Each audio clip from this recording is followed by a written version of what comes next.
নমস্কাৰ ছাত্ৰসকলক স্বাগতম জনাইছোঁ আছাম টিচি এডুকেশ্যনলৈ। মই যে আপোনাৰ মাজত লৈ আহিছোঁ ক্লাছ 10ৰ ছ'চিয়েল ছায়েন্সৰ হিষ্ট্ৰীৰ চেপ্টাৰ 1ৰ MCQ কুৱেশ্যন সকলোৱে ভালদৰে শুনি যাব আৰু যদি মোৰ চেনেলটো ছাবস্ক্ৰাইব কৰি ৰাখিব যাতে আগলৈ এনেকুৱা ধৰণৰ ভিডিঅ' পাই থাকে। মই তোমালোকক সহায় কৰাৰ কাৰণে চেনেলটো খুলিছোঁ। চেনেলটো নতুন চেনেল হয়, তোমালোকে চেনেলটোত অৱহেলা নকৰিবা।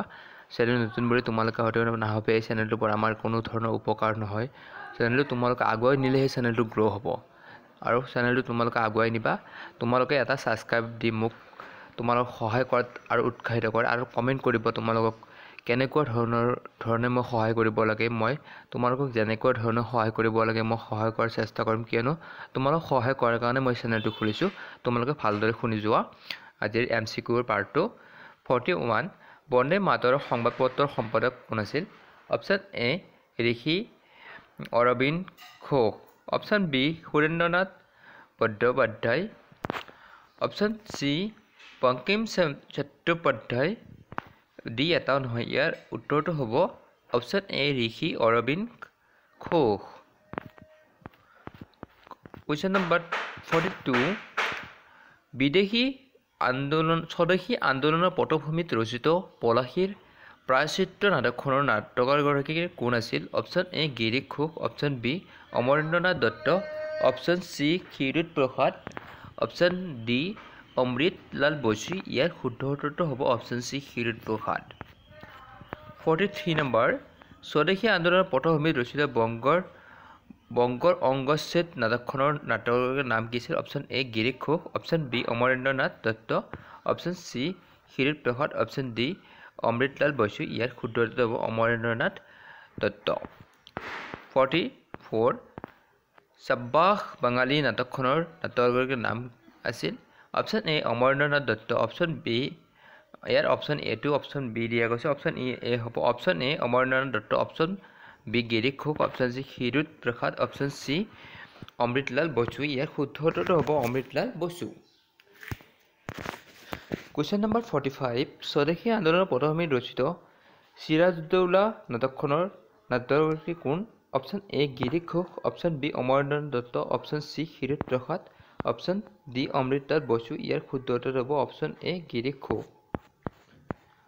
46 স্বদেশী আন্দোলনৰ পটভূমিত ৰচিত জাপানী বীৰ গ্ৰন্থৰ লেখকগৰাকী কোন আছিল? Option A Kirtichandra Dasgupta, option B Chandrakumari, option C Pramodnath Roychowdhury, option D Ramendra Sundar Trivedi. ইয়াৰ শুদ্ধ উত্তৰ হ'ব চন্দ্ৰকুমাৰী দেৱী। 47 স্বদেশী আন্দোলনৰ পটভূমিত ৰচিত প্ৰমোদনাথ ৰায়চৌধুৰীৰ গ্ৰন্থখনৰ নাম কি? Option A Japani Bir, option B Bangalakshmi Bratakatha, option C Navabharat, option D Joy Sangeet. ইয়াৰ শুদ্ধ উত্তৰটো হ'ব অপশ্যন ডি জয় সংগীত। 48 স্বদেশী আন্দোলনৰ পটভূমিত ৰচিত নৱভাৰত গ্ৰন্থখনৰ গ্ৰন্থকাৰ কোন আছিল? Option A Kirtichandra Dasgupta, option B Chandrakumari, option C Pramodnath Roychowdhury, option D Ramendra Sundar Trivedi. ইয়াৰ শুদ্ধ উত্তৰটো হ'ব অপশ্যন এ কীৰ্তিচন্দ্ৰ দাসগুপ্ত। 49 স্বদেশী আন্দোলনৰ পটভূমিত ৰচিত বংগলী ব্ৰতকথ গ্ৰন্থকাৰ কোন? Option A Kirtichandra Dasgupta, option B Chandrakumari, option C Pramodnath Roychowdhury, option C D Ramendra Sundar Trivedi. উত্তৰ হ'ব অপশ্যন ডি ৰামেন্দ্ৰ সুন্দৰ ত্ৰিবেদী। 50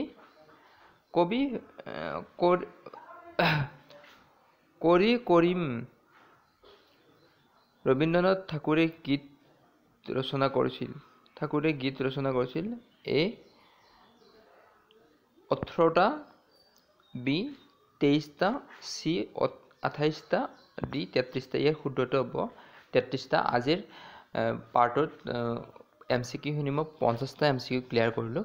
ইয়াৰ পিছত মই বেলেগ অসমীয়াৰ হওক বা ছায়েন্সৰ হওক সকলোৰে এটা এটা লেচন মই MCQ ক্লিয়াৰ কৰি যাম, কিয়নো তোমালোকৰ প্ৰতিটো ছাবজেক্টতে মই সহায় কৰিম বুলি চেনেলটো খুলিছোঁ। যাতে ইয়াত 50টা মই MCQ দিলোঁ।